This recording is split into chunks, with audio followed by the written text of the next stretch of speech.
Football ইতিহাসের সেরা পারফর্মারদের কথা উঠলে প্রথমেই আসে কিছু কিংবদন্তির নাম। কিন্তু জানেন কি 2009-10 মৌসুম থেকে এখন পর্যন্ত সবচেয়ে বেশি পারফেক্ট 10 রেটিং পাওয়া খেলোয়াড়কে? আসুন দেখে নিই কারা জায়গা করে নিয়েছে এই তালিকায়। এই তালিকার 5 নম্বরে আছেন English goal machine Harry Kane. ধারাবাহিকভাবে পারফরমেন্স আর দুর্দান্ত ফিনিশিং স্কিলে তিনি পেয়েছেন 24 বার পারফেক্ট 10 রেটিং। এই তালিকার 4 নম্বরে আছেন উরুগুয়ের ভয়ঙ্কর স্ট্রাইকার ডিফেন্ডারদের দুঃস্বপ্ন লুইস সুয়ারেজ। 30 বার পারফেক্ট 10 রেটিং পেয়েছেন তিনি। এই তালিকার 3 নম্বরে আছেন ব্রাজিলিয়ান সুপারস্টার নেইমার।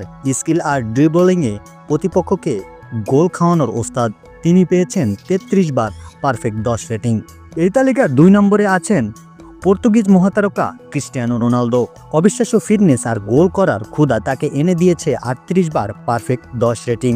এই তালিকার 1 নম্বরে আছেন ফুটবলের রাজা লিওনেল মেসি। এক কথায় অবিশ্বাস্য 119 বার পারফেক্ট 10 রেটিং।